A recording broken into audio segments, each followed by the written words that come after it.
The last Neanderthal died alone. Somewhere in southern Spain, 28,000 years ago, the final member of humanity's closest cousins took their last breath, ending a lineage that had survived ice ages for 400,000 years.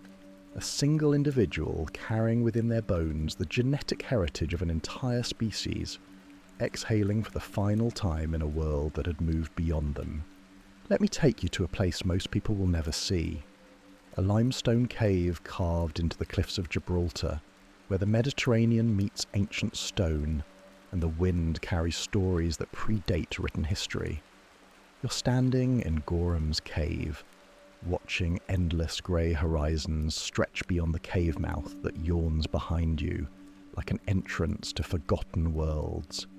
This shelter holds the archaeological signature of the very last Neanderthals on Earth. But here's what should make you pause. Every person alive today carries Neanderthal DNA. Roughly 2 to 4% of your genetic blueprint comes from our vanished cousins.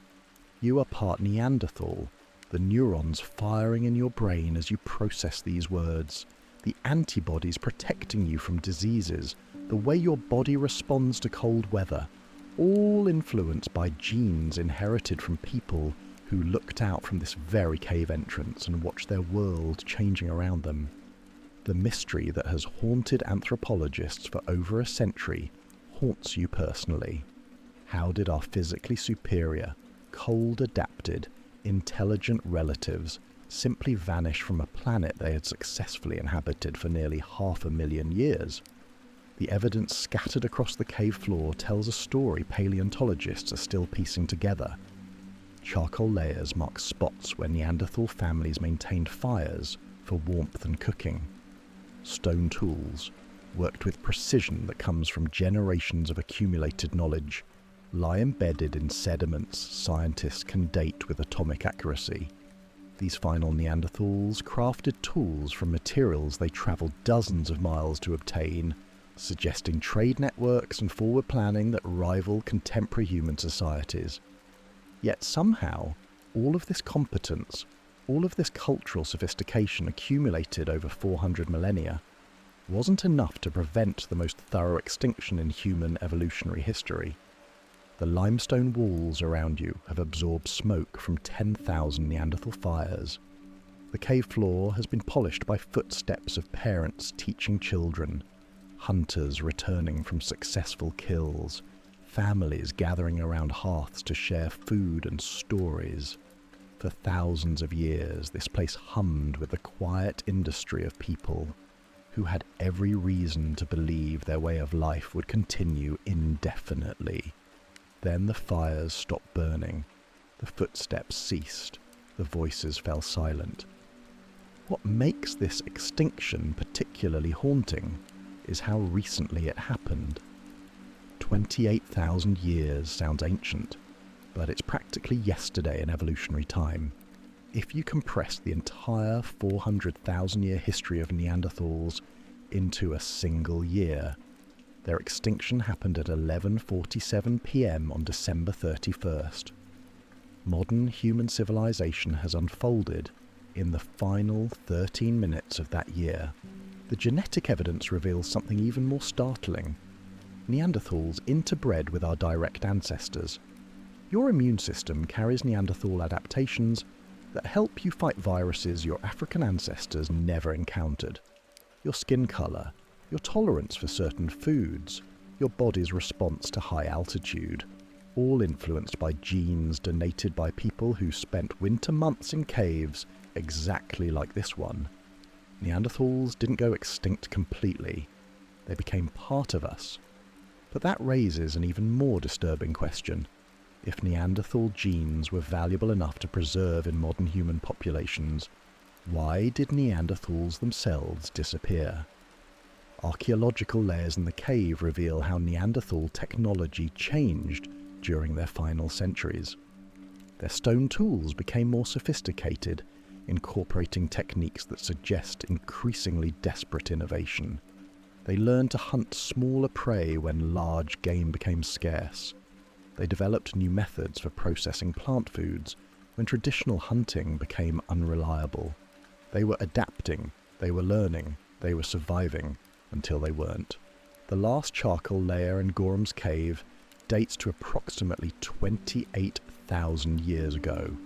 Below that layer, evidence of continuous Neanderthal occupation stretching back over 100,000 years. Above it, archaeological silence that stretches to the present day. Standing in this cave, you're occupying the exact space where human evolution reached one of its most definitive endpoints. Somewhere near where you're standing, the last Neanderthal child learned to make fire from their parents. The last Neanderthal adult crafted their final stone tool. The last Neanderthal elder shared stories that would never be passed to another generation. Recent genetic studies have revolutionized our understanding by revealing this wasn't simple replacement by more advanced humans. DNA evidence shows multiple episodes of interbreeding between Neanderthals and modern humans spanning tens of thousands of years. Sometimes Neanderthal populations expanded into territories previously occupied by modern humans. Sometimes the reverse occurred. This was a complex dance of expansion, contraction, competition, and cooperation that played out across entire continents for 50,000 years. Neither species initially dominated. Both had advantages and disadvantages. Both adapted successfully to changing environmental conditions. Yet somehow, modern humans survived this long-term competition, while Neanderthals did not. Understanding why requires unraveling one of the most complex detective stories in human evolutionary history. The Neanderthals who lived in this cave were facing challenges that parallel many pressures affecting modern human populations. Rapid climate change, resource competition, demographic transitions, technological disruption, and contact with populations possessing different survival strategies. How they responded to these challenges provides a case study in survival that reaches across 28,000 years. The silence in Gorham's cave today is the silence of interrupted conversations, unfinished stories, cultural traditions that ended mid-sentence. It's the quiet that follows when someone stops speaking and never resumes. But the mystery extends beyond simple extinction. Neanderthals weren't evolutionary failures. They were successful apex predators who had thrived in environments that would have killed modern humans within weeks. They had larger brains than we do. They were physically stronger, more cold adapted, more experienced at surviving harsh conditions that characterized Ice Age Europe. So what went wrong? The answer begins with a discovery that changed everything we thought we knew about these vanished cousins, and continues with revelations that make the mystery deeper and more personally relevant with each new piece of evidence. What happened next would rewrite the entire story of human evolution and force scientists to confront an uncomfortable truth. Being superior in almost every measurable way provides no guarantee against extinction. It's August 1856. You're standing in a limestone quarry in the Neander Valley, 20 minutes east of Düsseldorf, Germany. The air tastes of chalk dust and industrial progress. Workers swing pickaxes with the efficiency of men who measure their days in tons of stone extracted, wages earned, families fed. Steam rises from their backs in the cool German morning as they carve away at limestone cliffs that have stood since the seas receded millions of years ago. The foreman, Johann Karl Fuhlrott, watches his crew with the careful attention of someone who understands that one moment of carelessness can turn profitable excavation into deadly collapse. But today, something unusual catches his eye. One of the workers has stopped swinging his pickaxe and is staring at what looks like old bones embedded in the cave sediment. This is the moment when humanity first encountered evidence of its vanished cousins. The bones emerging from that limestone cave would challenge every assumption about human uniqueness, divine creation, and our place in the natural world. They would launch one of the longest-running detective stories in scientific history. The worker calls Fulrott over to examine his find. What they're looking at doesn't make immediate sense. The skull is human-like, but wrong somehow, with a brow ridge that projects forward like a stone shelf, and a cranium that seems designed by an architect who prioritised durability over elegance. The limb bones are thick, dense, built like the supporting beams of a structure designed to bear enormous loads. Fulrott has enough sense to recognise that these bones represent something significant. He carefully extracts the skeleton and brings it to the attention of Hermann Schaffhausen, a professor of anatomy at the University of Bonn. Schaffhausen's scientific name was Hermann Schaffhausen, which should have been everyone's first clue that German academics in the 1850s took their Latin very seriously. When Schaffhausen examines the bones under gaslight in his university laboratory, he faces a puzzle that will occupy scientists for the next century and a half. The skeleton is obviously human in its overall structure, bipedal, large-brained, with hands capable of sophisticated manipulation. But the details are all wrong for any human population he knows about. The skull is elongated, stretched like someone had grabbed a normal human head and pulled it backward while pushing the face forward. The brow ridges are massive, creating deep-set eye sockets that would have given the living individual a perpetually shadowed, intense gaze. The jawbone lacks a chin, ending instead in a receding slope that makes the whole facial structure appear thrust forward into space. The limb bones tell an even stranger story.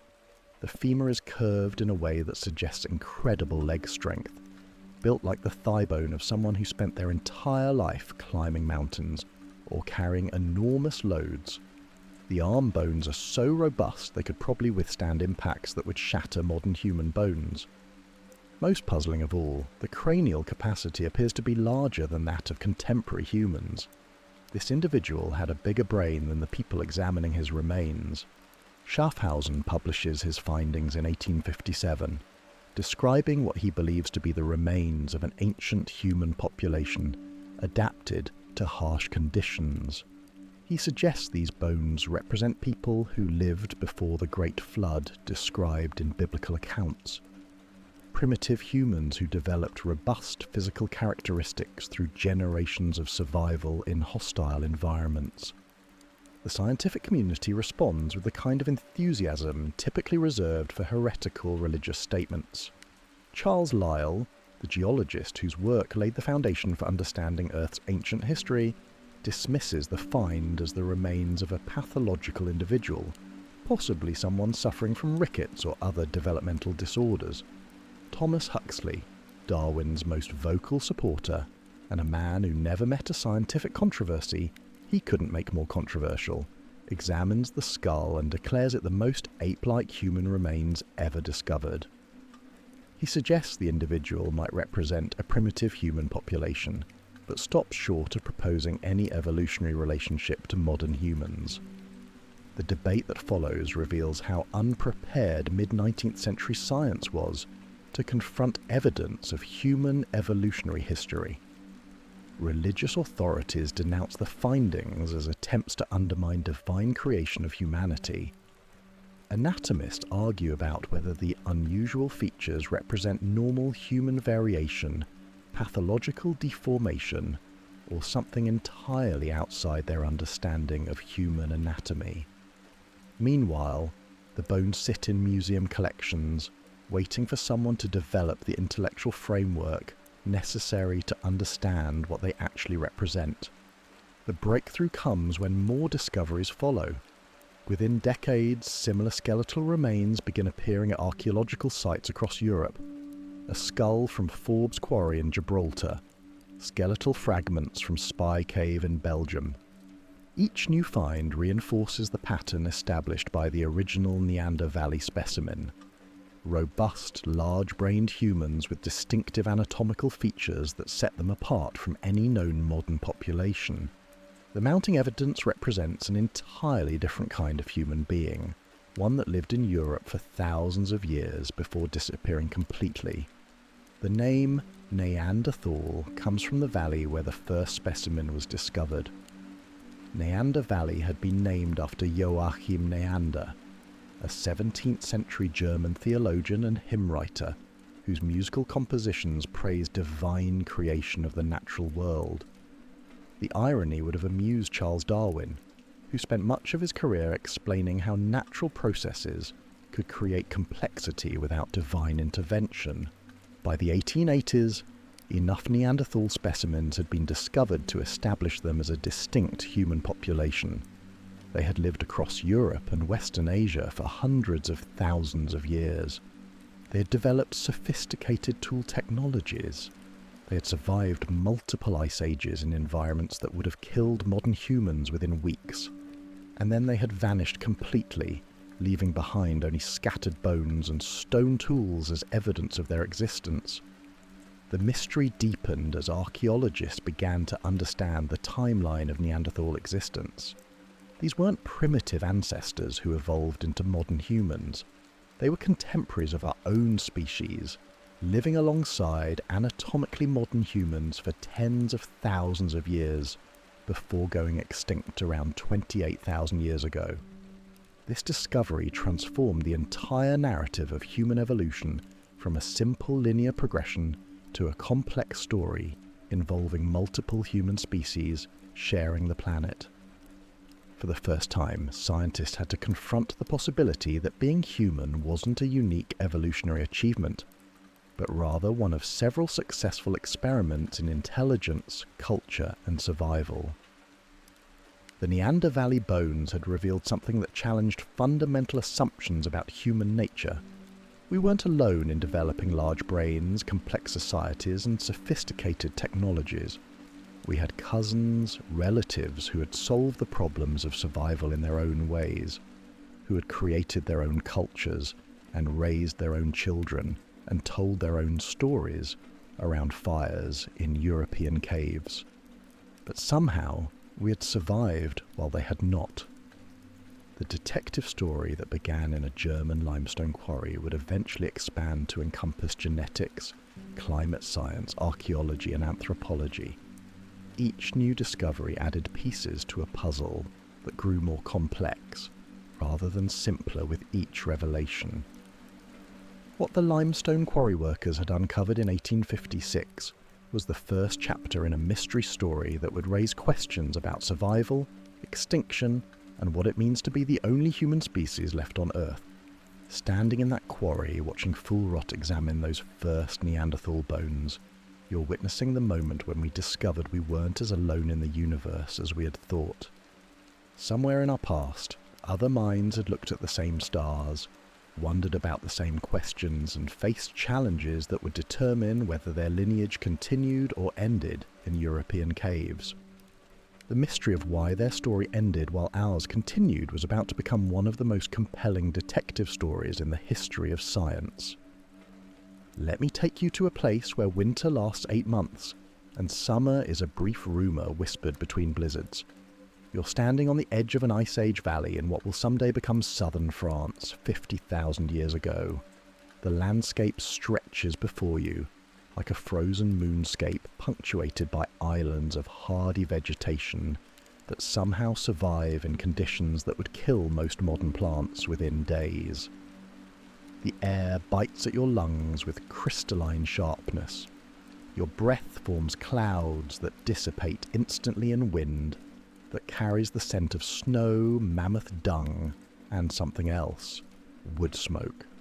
Somewhere in this hostile landscape, people are maintaining fires, creating warmth and light in a world that seems designed to extinguish both. Movement catches your eye across the valley.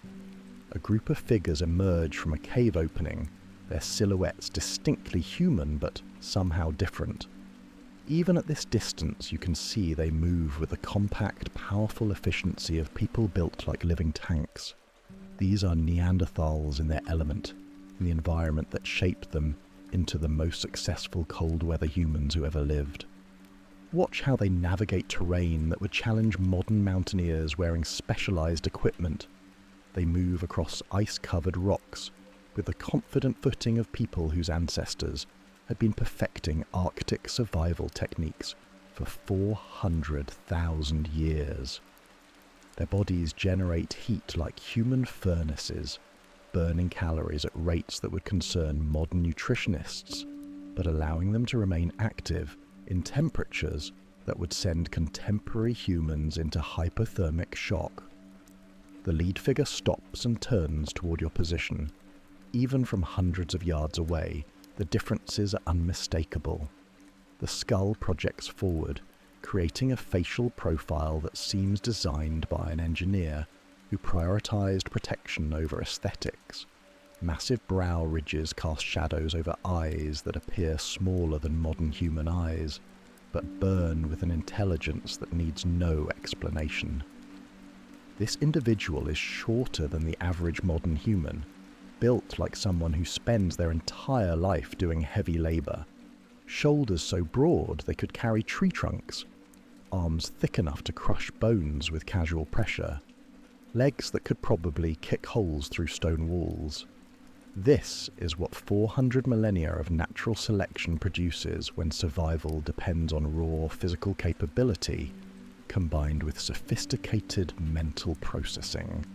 The Neanderthal cranium houses a brain roughly 15% larger than the average modern human brain. Not slightly larger, significantly larger.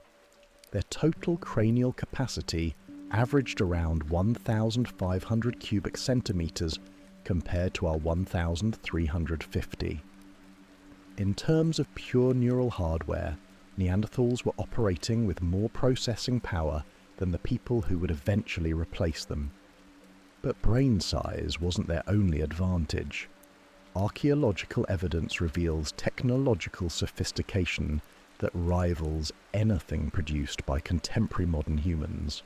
The Neanderthal toolkit included over 60 different specialized implements, each designed for specific tasks and requiring years of training to master properly.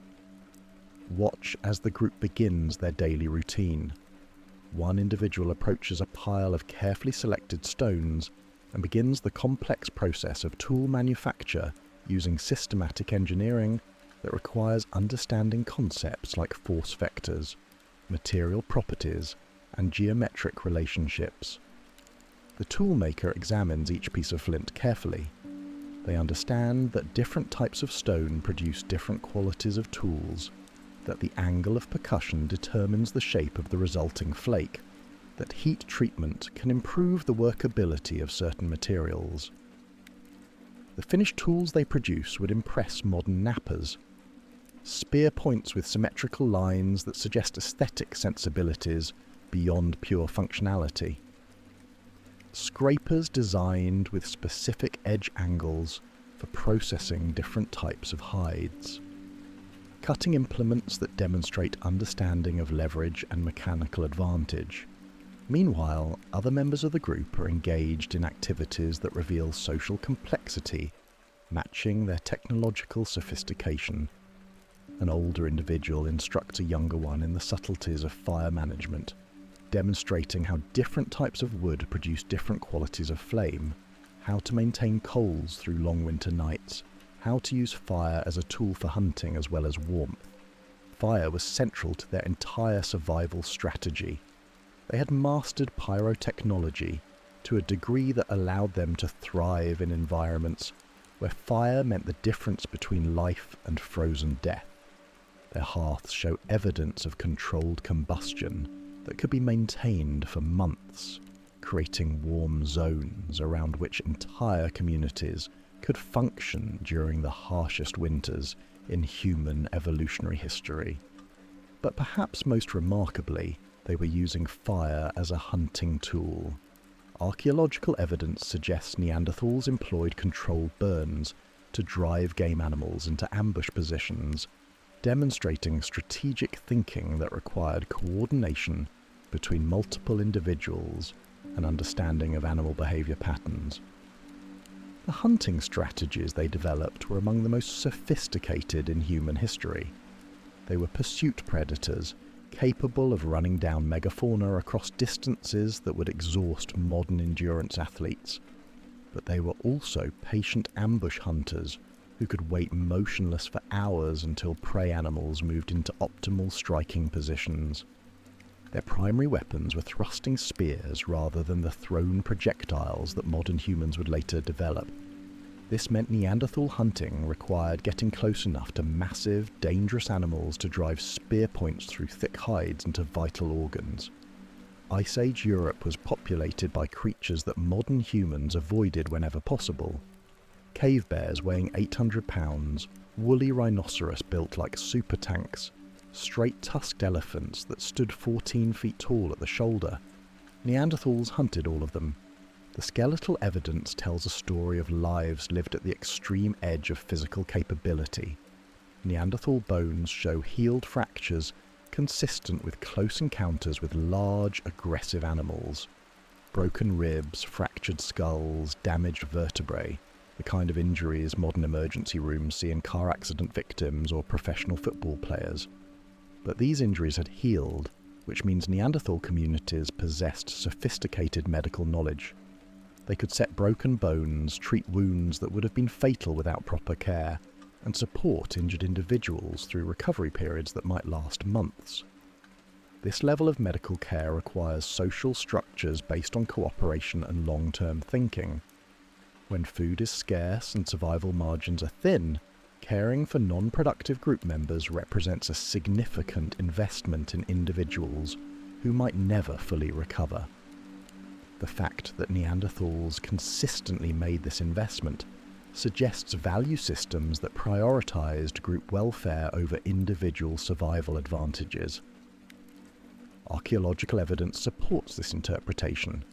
Neanderthal burial sites show deliberate interment of bodies, sometimes with grave goods that suggest beliefs about death extending beyond simple disposal of corpses. At Shanidar Cave in Iraq, archaeologists discovered a Neanderthal burial surrounded by pollen from flowers that don't grow naturally in the cave environment. Someone had gathered these flowers and placed them intentionally around the body. Whether this represents religious thinking, emotional expression, or simple aesthetic preference, it demonstrates symbolic behavior that requires abstract reasoning capabilities. Neanderthals were thinking about concepts that existed beyond immediate survival needs: death, memory, meaning, possibly even existence beyond physical life. Their capacity for symbolic thinking extended to personal decoration. Neanderthal sites contain carefully worked eagle talons, perforated shells, and pieces of shaped pigment that appear to have been used for body painting or artistic expression. They were creating objects that served no practical survival function, but satisfied some need for beauty, identity, or communication through visual symbols. The more archaeologists learned about Neanderthal capabilities, the more mysterious their extinction became. These were sophisticated people who had solved the problems of survival in the harshest environments humans had ever inhabited. They possessed larger brains than modern humans. They had developed technologies that allowed them to thrive in conditions that would kill contemporary populations within weeks. They had created social systems capable of supporting complex cooperation and long-term care for community members. They had successfully occupied Europe and Western Asia for nearly 500,000 years, surviving multiple ice ages and dramatic climate changes that had driven countless other species to extinction. So what went wrong? Standing in that Ice Age valley, watching Neanderthals demonstrate mastery over an environment that would challenge every survival skill modern humans possess, the mystery deepens rather than resolves.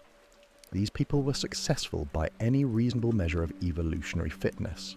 They were intelligent, physically capable, technologically sophisticated, and socially organized. Yet somehow, all of that wasn't enough to prevent their complete disappearance from a planet they had dominated for longer than modern humans have existed as a species. The puzzle that began with bones in a German limestone quarry had become something much more complex and troubling. How did one of the most evolutionary successful experiments vanish, despite every advantage natural selection could provide? Understanding why would require scientists to confront difficult questions about the relationship between intelligence, adaptation, and survival, and about what factors determine which human populations persist and which ones disappear into archaeological silence. You're standing on a limestone plateau overlooking the Jordan Valley, where 3 continents converge 60,000 years ago. The air shimmers with heat that rises from ancient riverbeds, cutting through terrain that has witnessed every major migration in human history. Africa stretches endlessly to the south, Asia beckons from the east, and Europe looms across northern horizons still wrapped in Ice Age cold. Something is about to happen in this crossroads of the ancient world. For the first time in 400,000 years, 2 different kinds of humans are about to meet face to face. A small band moves carefully through the scrubland below you. Their movements carry the cautious efficiency of people exploring unfamiliar territory, scanning constantly for threats and opportunities in a landscape they've never seen before. These modern humans are anatomically identical to people living today. They carry within their DNA the accumulated survival wisdom of African populations that had weathered every climate disaster the continent could produce. They're following game trails that lead north from the Rift Valley, tracking animal migrations that have drawn human hunters out of Africa for the first time in their species' history. Behind them lies the cradle of humanity. Ahead lies a world already occupied by cousins they don't know exist. In the distance, moving along a parallel ridge, another group navigates the same terrain with different body language entirely. These figures move with the compact power of people who know exactly where they're going and what they'll find when they get there. Neanderthals, masters of Middle Eastern survival for 100,000 years, following routes their ancestors had established when these valleys were lakes and these hills were forests. What happens when these 2 groups spot each other across that ancient valley represents one of the most pivotal moments in human evolutionary history. For the first time since their lineages diverged from a common ancestor 600,000 years earlier, different human species are sharing the same landscape. The modern humans halt their progress and cluster together, pointing toward the Neanderthal group with gestures that suggest confusion and growing alarm. From their perspective, they're looking at creatures that register as human, but violate every expectation of what human should look like. Broader, more robust, moving with a physical presence that makes even the largest modern humans appear fragile by comparison. The Neanderthals have stopped as well, studying these newcomers with careful attention. Their reaction suggests this isn't the first time they've encountered anatomically modern humans. DNA evidence tells us these meetings had been happening sporadically for thousands of years. Tentative contacts between expanding populations testing the boundaries of their respective territories. What did that first sustained eye contact feel like? 2 different experiments in human consciousness recognizing each other across an evolutionary divide that stretched back hundreds of millennia, yet remained narrow enough that both groups understood they were looking at something fundamentally familiar. Neither group attacks, neither group flees. Instead, they begin a cautious approach that suggests curiosity overriding fear, intelligence recognizing intelligence across the species barrier. The genetic evidence reveals what happened next, with startling clarity. These groups didn't just coexist, they interbred. Modern humans and Neanderthals formed relationships intimate enough to produce children, creating genetic bridges between species. Every person of non-African ancestry alive today carries DNA sequences inherited from those ancient encounters. Roughly 2 to 4% of your genome consists of Neanderthal genetic material, passed down through 60,000 years of human reproduction from ancestors who chose cooperation over conflict when they met their evolutionary cousins. But the Middle East during this period became something unparalleled in human evolutionary history, a revolving door between human species. Climate changes that lasted centuries would shift the balance of power back and forth between modern human and Neanderthal populations. When conditions favoured the survival strategies that modern humans had developed in Africa, they expanded northward into Neanderthal territory. When Ice Age conditions returned, Neanderthals pushed back southward, reclaiming territories they had occupied for millennia. 20,000 years pass. You're watching the same valley, but now the dynamic has shifted. A Neanderthal family approaches their traditional winter shelter to find modern human families already occupying the cave. The newcomers have set up sophisticated camps with technologies the Neanderthals have never seen. Spear throwers that can kill at impossible distances, nets woven tight enough to catch fish, clothing sewn with bone needles into fitted garments that provide better cold protection than traditional Neanderthal wraps. The Neanderthal father weighs his options. His family needs this shelter. They've used this cave for generations, but the modern humans outnumber them 3-1, and their weapons suggest fighting would be suicide. Watch what happens next. The family turns away, seeking less favourable shelter in exposed rocky overhangs. Their children will spend this winter colder and hungrier than necessary. Some may not survive. This scene repeats across Europe as modern human populations expand into territories Neanderthals had occupied for 100,000 years. The modern humans aren't deliberately cruel, they're simply more efficient. Their spear throwers allow hunting massive game with minimal risk. Advanced food processing extracts nutrition from plants Neanderthals couldn't digest. Better communication spreads successful techniques across vast distances within decades. The Neanderthals try to adapt. Late archaeological sites show them attempting to copy modern human technologies, learning new hunting methods, experimenting with unfamiliar tools.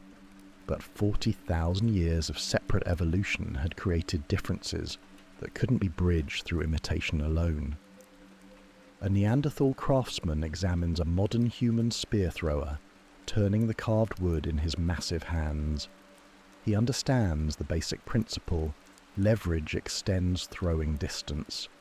But when he tries to replicate the design, something is missing. The proportions are wrong. The technique requires motor skills his people never developed. The social coordination needed to use these weapons effectively involves communication patterns his group can't master. How did it feel to be among the last Neanderthal populations? Watching your people's territories shrink year by year. Did they understand they were losing a competition that would determine which human species inherited the Earth? Standing in that Jordan Valley watching the first tentative interactions between two different kinds of humans, you're witnessing the beginning of a process that would eventually leave only one human species on Earth. What started as cautious curiosity between evolutionary cousins would become a competition that tested every survival strategy both species had developed during their separate journeys through deep time. It's 30,000 years ago. You're standing on the coast of Spain watching something impossible happen. The Mediterranean shoreline retreats before your eyes as sea levels drop by hundreds of feet. Familiar landscapes that Neanderthal populations had occupied for millennia transform within single lifetimes. Forests become grasslands.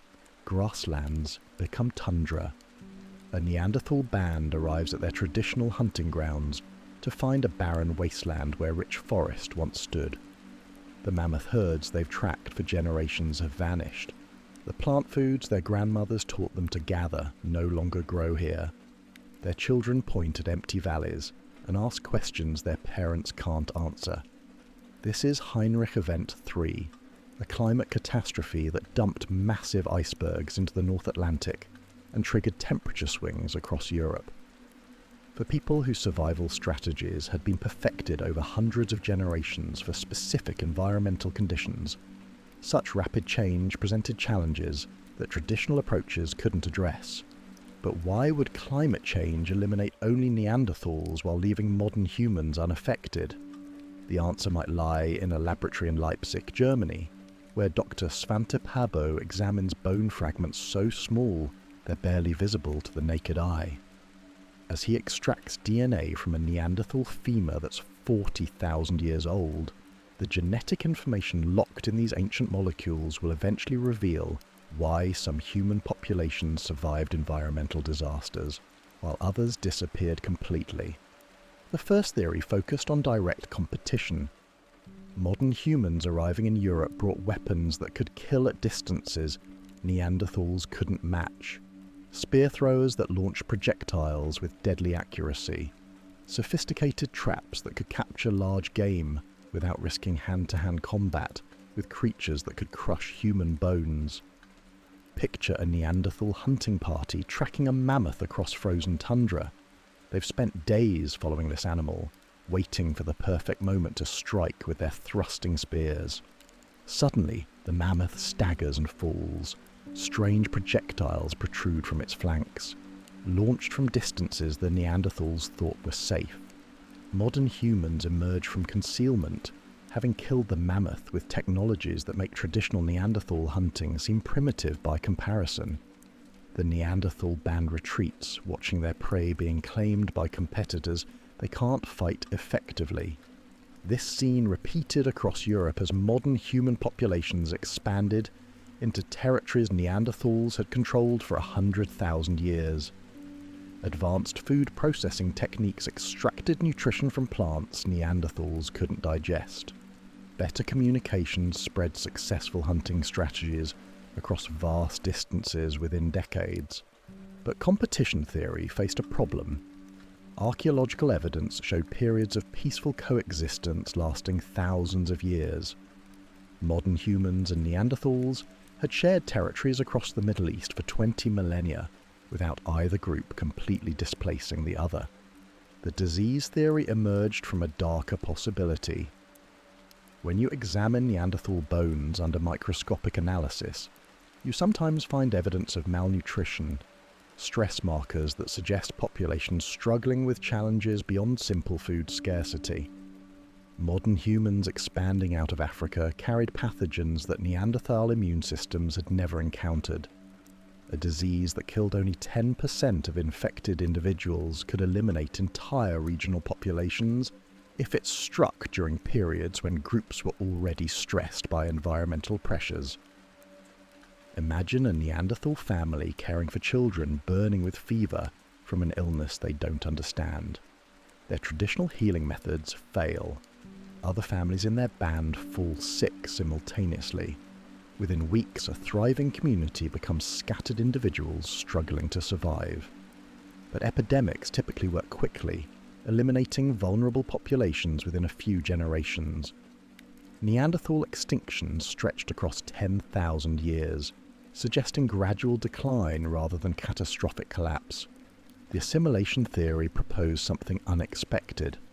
What if Neanderthals didn't go extinct, but were absorbed into expanding modern human populations through interbreeding? Near a river crossing, a modern human band encounters a small group of Neanderthals. Instead of conflict, you see cautious approach, tentative communication, eventually cooperation in hunting, a large animal neither group could kill alone. Over generations, distinctive Neanderthal characteristics gradually disappear from the archaeological record, while useful Neanderthal genes persist in modern human populations. Every person of non-African ancestry today carries Neanderthal DNA, proving that reproductive barriers between the species were incomplete, but genetic studies revealed that gene flow was predominantly one-directional, from Neanderthals to modern humans rather than equal exchange. This pattern suggested replacement rather than merger. Dr. Pabo's laboratory has revealed that reality was more complex than any single theory could explain. Climate change created environmental pressures that made traditional Neanderthal survival strategies less effective.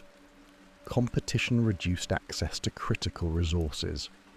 Disease outbreaks triggered demographic crises in populations already stressed by multiple challenges. The final piece of the puzzle lay in understanding what made modern humans more successful at navigating these challenges simultaneously.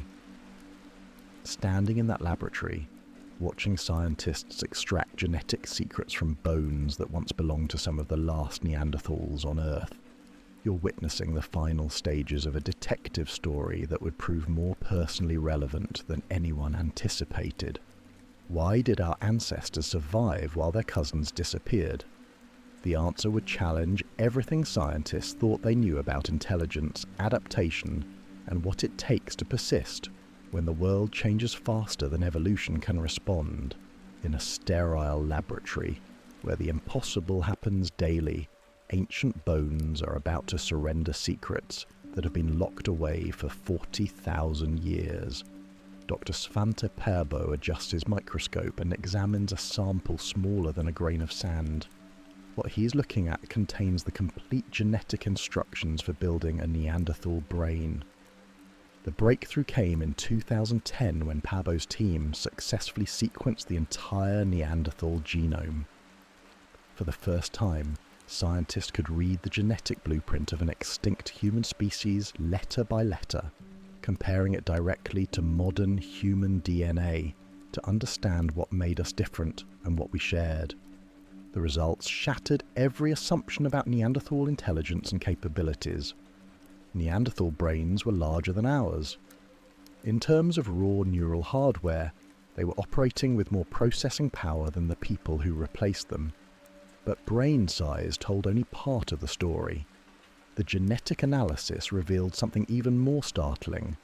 Neanderthals possessed sophisticated versions of genes associated with language development, abstract thinking, and complex social behavior. They carried the same gene variants that allow modern humans to develop speech. A gene linked to memory formation and learning was nearly identical to ours. Dr. Perbo's team is about to extract DNA from a finger bone discovered in Denisova Cave, Siberia. The bone is so small it could belong to a child. When they sequence its genetic material, they discover something that changes everything. This isn't Neanderthal DNA, and it's not modern human DNA either. They've found a third human species, one that lived alongside both Neanderthals and modern humans, but left almost no fossil record. The Denisovans, named after the cave where they were discovered, existed as little more than genetic ghosts until this moment. The DNA reveals that all three human species were interbreeding. Modern humans carry Neanderthal genes. Pacific Islanders carry Denisovan genes. Some populations carry genetic material from all three species, creating a family tree more complex than anyone had imagined. You're witnessing the moment when the simple story of human evolution, one species replacing another through superior capabilities, crumbles under the weight of genetic evidence. These were closely related populations that shared genes, territories, and possibly even cultures. The genetic data revealed specific advantages that each species had developed. Neanderthals possessed gene variants that enhanced cold tolerance, allowing them to survive Ice Age winters that would kill modern humans. Denisovans had genetic adaptations for high-altitude living that persist in modern Tibetan populations today. Modern humans carried their own unique advantages, genetic variants that enhanced disease resistance, improved vitamin D synthesis in low-light conditions, and optimized metabolism for varied diets.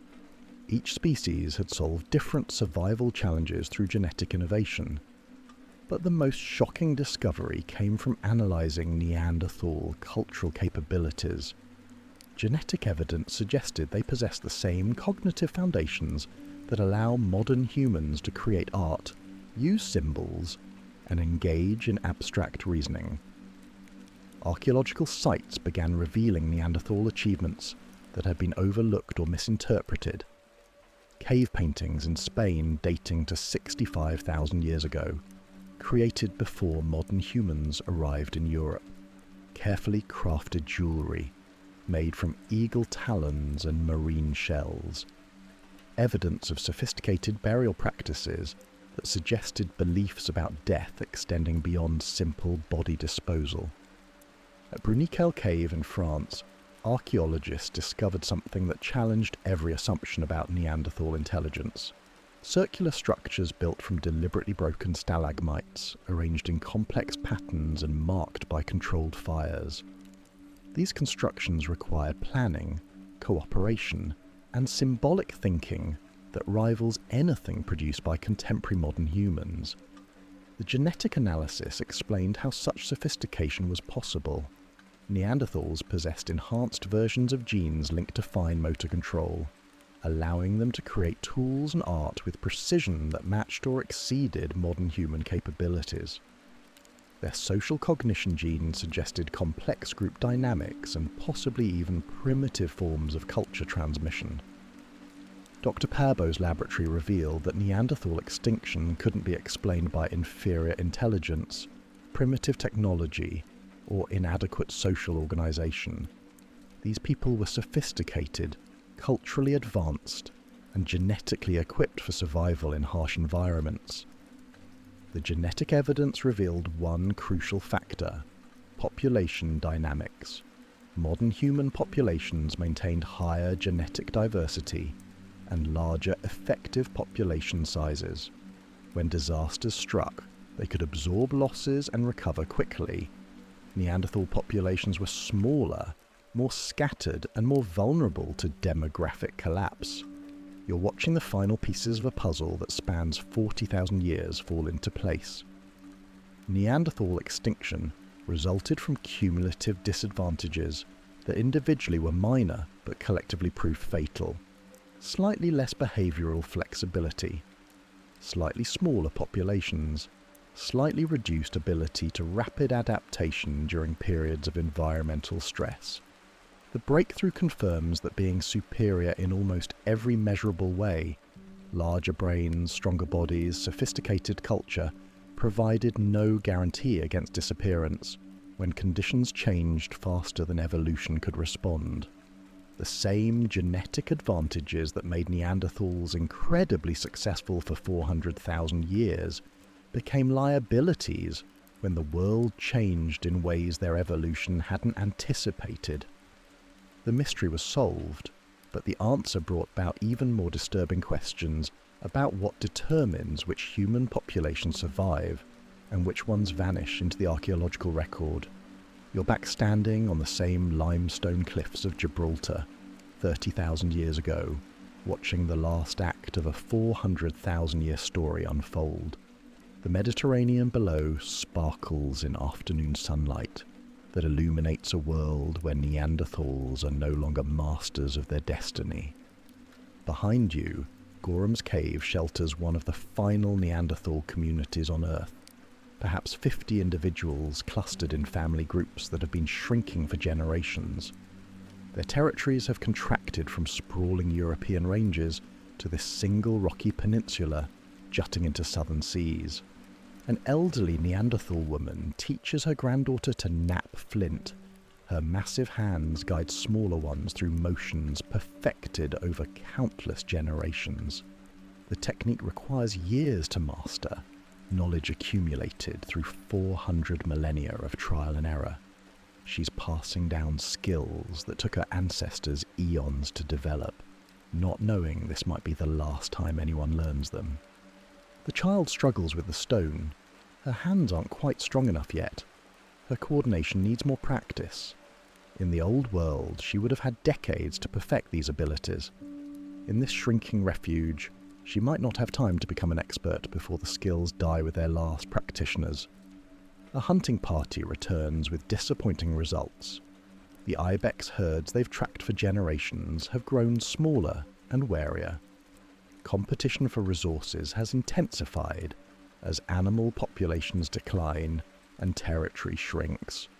What once supported dozens of Neanderthal bands now barely sustains this single community.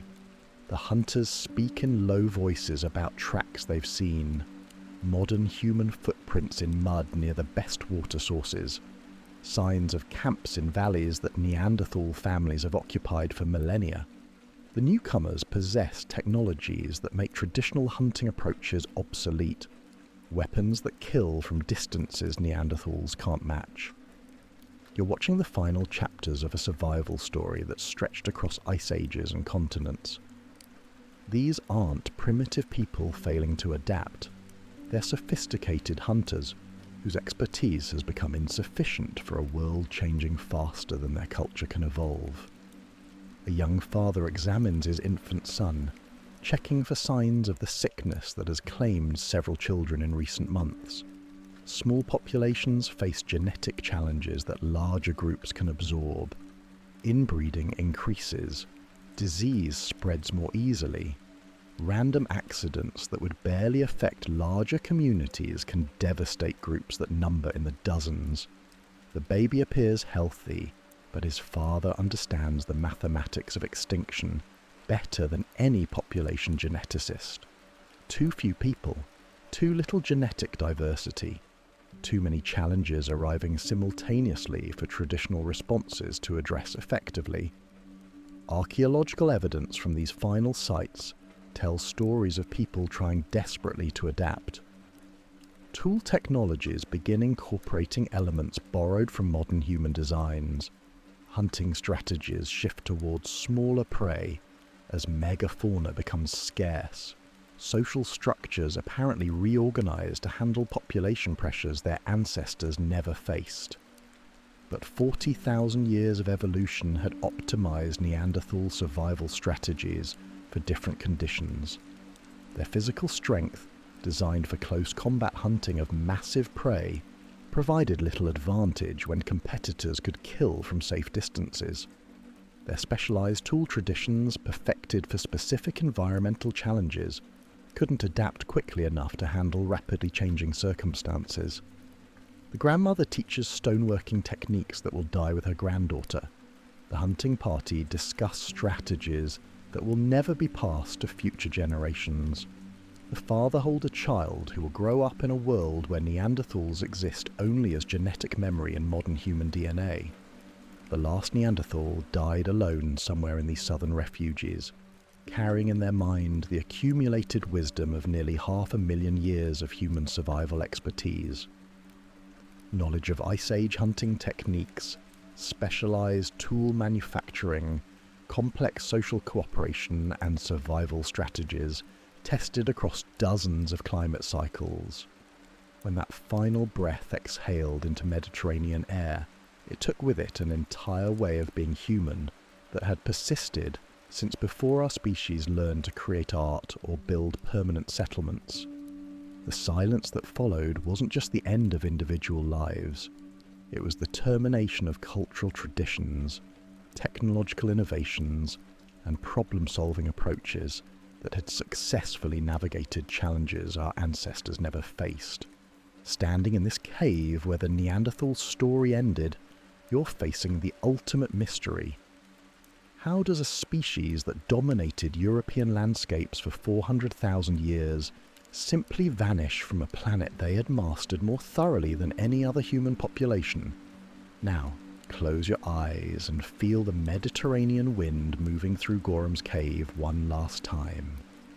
In that darkness, you can almost hear echoes of conversations in languages no one alive understands. Stories told around fires that stopped burning 28,000 years ago. Laughter of children who carried the final genetic memory of humanity's most successful cold weather experiment. The mystery of Neanderthal extinction is solved, but its implications echo through every challenge facing modern human populations. Flexibility over specialization, adaptability over perfection, cooperation over competition, when survival depends on sharing resources and knowledge across diverse groups. Sleep well, knowing that you carry within your DNA the genetic legacy of every human challenge successfully overcome, every adaptation that made survival possible under impossible conditions, every innovation that kept hope alive when extinction seemed inevitable. You are the descendant of survivors from multiple human lineages, the inheritor of survival strategies tested across ice ages and climate disasters, the living proof that sometimes the most important evolutionary advantage is simply refusing to give up when the world changes around you. Sweet dreams, last human species standing. May we prove worthy of the legacy they left us.